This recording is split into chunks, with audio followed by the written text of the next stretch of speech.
معزز حاضرین کرام، ہمارے آپ کی بڑی خوش قسمتی کی بات ہے کہ جس شخصیت کے لیے ہم ہفتوں کیا مہینہ دو مہینے تک سرگردہ اور پریشان رہتے ہیں، یہ جہانہ گنج کی خوش قسمتی ہے کہ حضرت ہمارے درمیان تشریف فرما ہیں۔ حضرت مولانا مخدوم المعظم مولانا حکیم الدین صاحب قاسمی، ناظم عمومی جمعیت علماء ہند، آپ کے بیچ تشریف لا چکے ہیں۔ آپ کو صدر محترم کے ساتھ ہی تعزیت کے لیے آپ کے جہانہ گنج میں تشریف لانا تھا، مگر اس دن کوئی ایسی رکاوٹ اچانک ہو گئی، تشریف نہیں لا سکے۔ آج ہمارا جمعیت کا ایک پروگرام کوٹلہ چیک پوسٹ اعظم گڑھ میں تھا، صبح سے پروگرام چل رہا تھا۔ حضرت اسی پروگرام اور تعزیت دونوں مقصد تھا، اسی مقصد کے تحت یہاں کا سفر اس بار رہا۔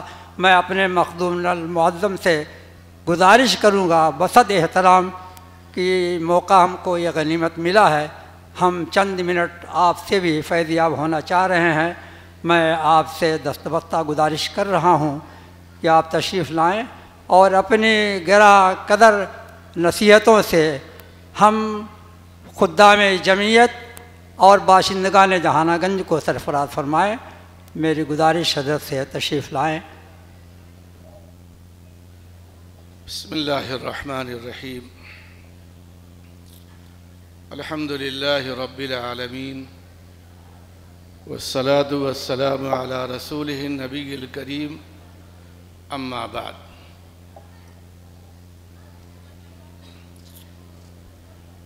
میرے انتہائی قابل قدر بزرگوں اور ساتھیوں، میری تو ابھی سانس بھی نیچے اوپر ہو رہی تھی، مولانا نے ہمارے حضرت صدر محترم نے اعلان کر دیا۔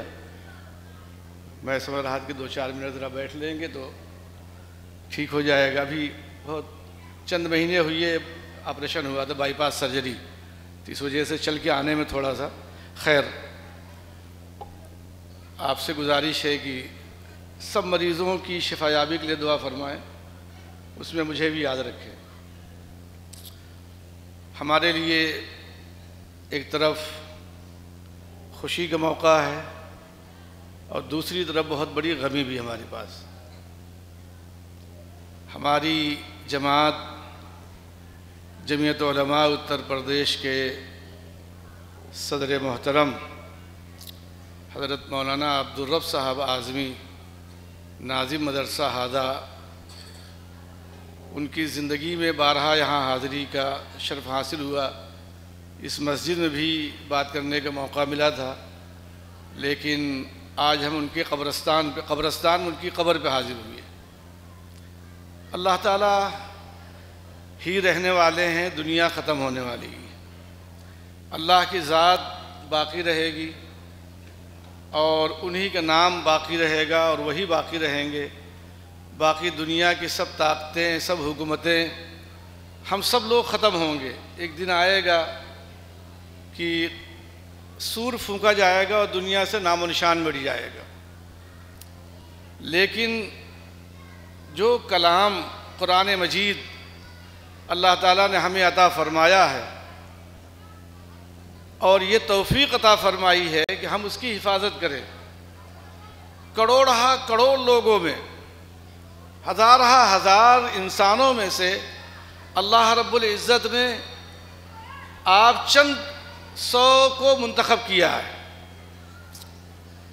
آج کل بڑا فقدان ہے کہ کام کے ساتھی نہیں ملتے ہیں۔ افراد سازی کے حوالے سے سب کو شکایت ہے۔ تھوڑا سا آپ پیچھے اگر چلیں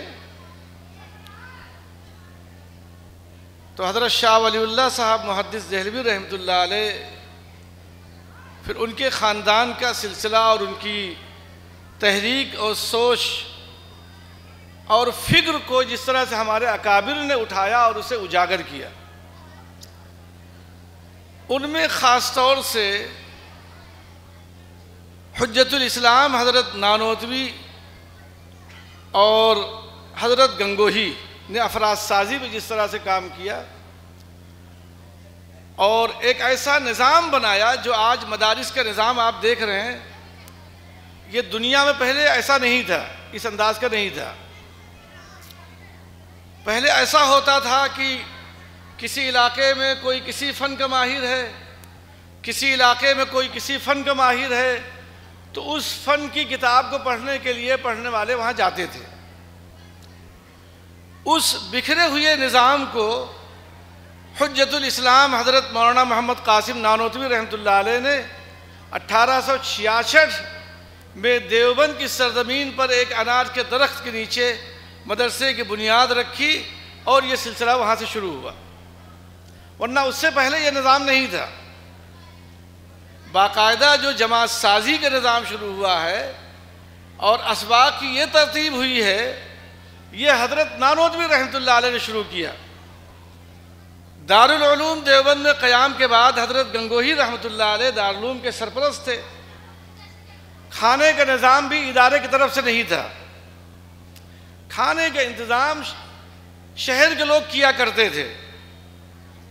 جب طلبہ کی تعداد بڑھ گئی تو دارالعلوم کی انتظامیہ نے حضرت گنگوہی رحمۃ اللہ علیہ سے یہ درخواست کی کہ حضرت مدرسے میں کھانے کی اجازت دے دیجئے کہ مدرسہ بچوں کو کھانا دینے لگے۔ حضرت اس کے لیے راضی نہیں تھے، لیکن پھر راضی ہوئے اور یہ فرمایا کہ ایک شرط ہے، اس شرط کے ساتھ شروع کیا جائے گا۔ اب جو شرط تھی اس سوچ کو آپ ذرا اس سوچ پر سوچئے۔ سب ہمارے اکابر یہاں تشریف فرما ہے کہ حضرت گنگوہی کی اس سوچ پر سوچئے کہ آخر حضرت نے یہ شرط کیوں رکھی۔ حضرت نے فرمایا کہ کھانا دیں گے، شروع کریں گے ادارے کی طرف سے، لیکن ایک شرط ہے۔ شرط یہ ہوگی کہ طلبہ اپنا کھانا لینے کے لیے مطبخ میں خود جائیں گے۔ یہ اشارہ اس بات کا تھا کہ بچوں کی طبیعت میں انکساری ابھی سے پیدا ہو جائے اور یہ نہ ہو کہ وہ کمرے میں ہو، میز کرسیاں لگی ہوئی ہو، ٹفن میں کھانا جائے اور آ کے کھا لیں اور پھر اس کے بعد ٹفن چھوڑ دیا جائے، نہیں۔ چنانچہ حضرت گنگوہی رحمۃ اللہ علیہ کے اس فیصلے پہ انتظامیہ نے نظام شروع کیا اور آج تک دارالعلوم دیوبند کا اور اس نہج پہ چلنے والے اداروں کو نظام چل رہا ہے۔ ہو سکتا ہے کہ اس میں کچھ ہماری کمزوریاں ہوں انتظام کے اعتبار سے، ہمیں اسے درست کرنا چاہیے۔ اور دوسری جانب کیا عمل تھا، طلبہ کے ساتھ ایسا عاشقانہ تعلق تھا کہ جس طرح سے آپ دیکھتے ہیں کہ ماں کی ممتا اپنے بچوں کے تعلق سے اور باپ کی پدرانہ شفقت، ماں کی ممتا اور پدرانہ شفقت کے ماحول میں بچوں کی پرورش ہو، تو حضرت اپنے بچوں کو اس طرح سے تعلیم دیتے تھے اور ان کی اسی حساب سے نگرانی کرتے تھے۔ اور ایک مرتبہ ایسا ہوا کہ حضرت حاجی امداد اللہ صاحب مہاجر مکی رحمۃ اللہ علیہ نے حضرت کو خط لکھا کہ اس وقت آپ کر کیا رہے ہیں؟ تو حضرت نے بہت کچھ جواب دیا۔ اس میں فرمایا کہ میرے پاس الحمدللہ حدیث کے پڑھنے والے طلبہ یہاں موجود ہیں اور وہ یہاں سے جا کے دنیا میں کام کر رہے ہیں، مجھے اس پر فخر ہے۔ تو آپ جس جماعت سے وابستہ ہیں، آپ حضرات جس جماعت سے وابستہ ہیں، ہمارے اکابر نے بے پناہ محنت اور محبت سے اور شفقت کے ساتھ اس نظام کو شروع کیا، اور آج دنیا میں آپ جہاں چلے جائیں گے، دنیا کے جس خطے میں آپ جائیں گے، آپ کو جو نہج دارالعلوم دیوبند کا ہے اکابر کا، آپ اس پہ دیکھیں گے اور وہاں کام چل رہا ہوگا اسی انداز سے، اسی نظام کے تحت، اسی فکر اور سوچ کے اعتبار سے وہ نظام چل رہا ہے۔ ہمارے اندر اساتذہ کو چاہیے کہ بچوں کے ساتھ مشفقانہ نظام، اور بچوں کو چاہیے کہ ان کے اندر عاجزی اور انکساری ہو۔ پھر اس مدرسے میں پڑھنے والے پہلے طالب علم جن کو لایا گیا ان کا نام محمود تھا، ان کے استاد کا بھی نام محمود تھا، اور ہمارے پاس آج بھی محمود ہے۔ یہ ایک دنیا کا نظام ہے کہ انقلاب آتا رہے گا اور دنیا چلتی رہے گی۔ ہر زمانے میں آپ کو یہ محسوس ہوگا جن حالات سے ہم گزر رہے ہیں، ان حالات سے آزمائشیں آتی رہیں گی، لیکن ان آزمائشوں میں گھر کر کے آپ کو پریشان ہونے کی ضرورت نہیں۔ آپ کے اندر تعلیم، آپ کے اندر روزگار، آپ کے اندر استقامت، آپ کے اندر صبر، آپ کے اندر حوصلہ، آپ کے اندر جذبہ، آپ کے اندر امانت، آپ کے اندر صداقت، آپ کے اندر دیانت ہونی چاہیے، اور آخرت ہمارے سامنے ہونی چاہیے۔ آخرت ہمارے سامنے ہونی چاہیے۔ چنانچہ حضرت گنگوہی اور حضرت نانوتوی کے اس نظام کو جو انہوں نے منظم کیا تھا اور دارالعلوم دیوبند کی شکل میں پیش کیا تھا، عملی شکل میں اس نظام کو شیخ الہند حضرت مولانا محمود حسن صاحب دیوبندی رحمۃ اللہ علیہ نے اسے دنیا میں پھیلایا، اور ساری دنیا میں آپ چلے جائیں، ترکی چلے جائیں، جاپان چلے جائیں، انگلینڈ چلے جائیں، امریکہ چلے جائیں، ادھر انڈونیشیا اور ملیشیا کی طرف چلے جائیں، تو جو ادارے اس مدرسے سے وابستہ ہیں ان کی سوچ اور فکر الگ ہوگی، اور جو لوگ ان سے وابستہ نہیں ہوں گے ان کی سوچ اور فکر الگ ہوگی۔ اللہ رب العزت نے بے پناہ قربانیوں کی برکت سے منتخب فرمایا۔ ابھی آ رہی 26 جنوری کو آپ حضرات کو 26 نومبر 1949 کو ملک کا دستور بنا، 26 جنوری 1950 کو نافذ کیا گیا۔ ہمارے خود اپنے لوگوں کو معلوم نہیں، آپ حضرات 26 جنوری کے تعلق سے علماء کی قربانیاں، بزرگوں کی، جمیعۃ علماء کے اکابر نے، ہمارے بزرگوں نے کیا کیا خدمات انجام دی، اسے پیش کرنا چاہیے۔ بے پناہ شاگردوں کے حضرت کی تعداد ہے۔ اس وقت چونکہ مجھے کسی لمبی گفتگو کا نہ موقع ہے نہ اس وقت گنجائش ہے، حضرت مولانا مفتی اشفاق صاحب تشریف لا چکے ہیں۔ آپ نے نام سنا ہوگا حضرت علامہ انور شاہ کشمیری رحمۃ اللہ علیہ کا، سنا ہے؟ دیکھا بھی ہے کہ نہیں؟ جی، حضرت علامہ انور شاہ کشمیری رحمۃ اللہ علیہ سخت بیماری میں تھے، بواسیر کی تکلیف۔ میں نے حضرت مولانا انور شاہ صاحب کی زبانی یہ سنا کہ جس چارپائی پہ لیٹتے تھے نیچے بالٹی رکھی جاتی تھی، وہ خون سے بھر جاتی تھی، ایسی تکلیف تھی حضرت کو۔ لیکن جب بھاولپور میں قادیانیوں کے تعلق سے مسئلہ پیش ہوا، مقدمہ بھاولپور بہت مشہور ہے، اسے جو لوگ جانتے ہیں سمجھتے ہیں، آپ بھی اسے دیکھیے اور سمجھیے۔ تو علماء نے تیاریاں شروع کی اور علماء بھاولپور نے حضرت علامہ انور شاہ کشمیری رحمۃ اللہ علیہ کو دعوت دی اور یہ فرمایا کہ آپ تشریف لائیں۔ یقین مانیے کہ ختم نبوت کی برکت سے حضرت علامہ انور شاہ کشمیری رحمۃ اللہ علیہ جب دیوبند سے اٹھے ہیں تو وہ بیماری ختم ہو گئی تھی۔ مجھے معلوم نہیں، میں تو تھا نہیں، میں نے سنا ہے حضرت مولانا انور شاہ صاحب سے کہ حضرت کی وہ بیماری ختم ہو گئی، اور جب بھاولپور پہنچے ہیں تو بڑی تعداد میں لوگ جمع تھے دیکھنے کے لیے۔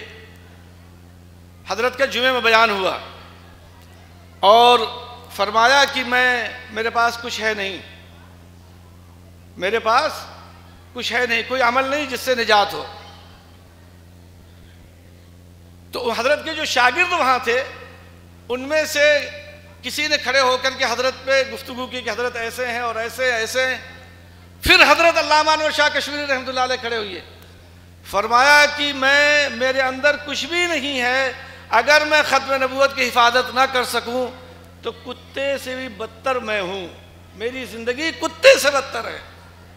تو ہم سب کو اس طاقت کے ساتھ، اس توانائی کے ساتھ پڑھنے کے مقاصد میں سب سے بڑا مقصد یہ ہے کہ اللہ راضی ہو جائے اور اللہ ہمیں اپنی رضا نصیب فرمائے، لیکن اس کے لیے ضروری ہے سنت کے مطابق زندگی کو ڈھالنا۔ اور حضرت تھانوی رحمۃ اللہ علیہ فرمایا کرتے تھے کہ طلبہ کو چاہیے کہ 2 کام کر لیں، بلکہ مدرسے کے سبھی کو، جو منتظمین ہیں ان کا الگ، جو طلبہ ہیں ان کا الگ نظام۔ حضرت یہ فرمایا کرتے تھے کہ ایک تو کسی کو چھیڑنا نہیں، مدرسے میں کیا ہو رہا ہے، مسجد میں کیا ہو رہا ہے، ہم سے اس سے کیا مطلب، ہمیں کسی کو چھیڑنا نہیں۔ یہ حضرت تھانوی رحمۃ اللہ علیہ فرمایا کرتے تھے کہ کسی کو چھیڑنا نہیں، اور اپنے کام کو چھوڑنا نہیں، جو کام ہمارا ہے اسے پورا کرنا ہے۔ آج پورے سماج کو آپ دیکھ لیجئے کہ اپنے کام کو کرنے کے لیے تیار نہیں اور دوسرے کے کام پہ انگلی رکھنے کے لیے ہر آدمی تیار ہے۔ تو آپ یہ طے کریں کہ مجھے اپنے کام کو چھوڑنا نہیں ہے، دوسرے کو چھیڑنا نہیں۔ اور آخری بات، صحت کے حوالے سے جس طرح کے حالات ہیں یا نہ بھی ہوں، ہمارے بچوں کو، جوانوں کو، بچیوں کو بامقصد زندگی ان کی گزرنی چاہیے اور صحت مند، نفع بخش، طاقتور، جفاکش۔ ذرا سی بیماری ہو جائے تو شور ہنگامہ، بیماری کو سر پر رکھ لیا، نہیں، اپنے اندر یہ طاقت و قوت پیدا کرنا ہے، یہ جفاکشی آپ کے اندر ہونی چاہیے کہ اگر کسی وجہ سے دوپہر میں کھانا نہیں ملا تو اسی صبر اور عزم کے ساتھ ہم کھڑے رہیں کہ اللہ نے اس وقت مقدر میں نہیں تھا، کھلانا نہیں کھلایا۔ جب آپ کے اندر مجاہدے کی قوت ہوگی اور صلاحیت ہوگی تو آپ میں جفاکشی ہوگی، آپ طاقتور ہوں گے اور دنیا کے لیے نفع بخش ہوں گے۔ اسی وجہ سے آپ نے دیکھا ہوگا ہمارے جمعیت علماء ہند کے صدر محترم حضرت مولانا سید محمود مدنی صاحب نے جو جمعیت یوتھ کلب کا نظام بنایا ہے، بہت سارے ہیں، آج اسی کا مشورہ ہمارا یہاں تھا تمام شعبوں کے تعلق سے، ان میں نوجوان بچوں اور سب بچیوں کے لیے خاص طور سے جمعیت یوتھ کلب نظام، تاکہ طریقے خدمت خلق اور جذبہ خدمت خلق سے ہمارے بچے تیار ہوں۔ میں نے بارہا سنا ہے اکابر سے، حضرت مدنی رحمت اللہ علیہ زندگی کے آخری دن تک ورزش کیا کرتے تھے، اور میں نے حضرت فدائے ملت رحمت اللہ علیہ کو دیکھا ہے کہ حضرت ٹرین میں بھی اپنی ورزش کرتے تھے اور تہجد کی نماز کبھی فوت نہیں ہوتی تھی۔ حضرت کے سونے کا وقت متعین نہیں تھا لیکن اٹھنے کا وقت متعین تھا۔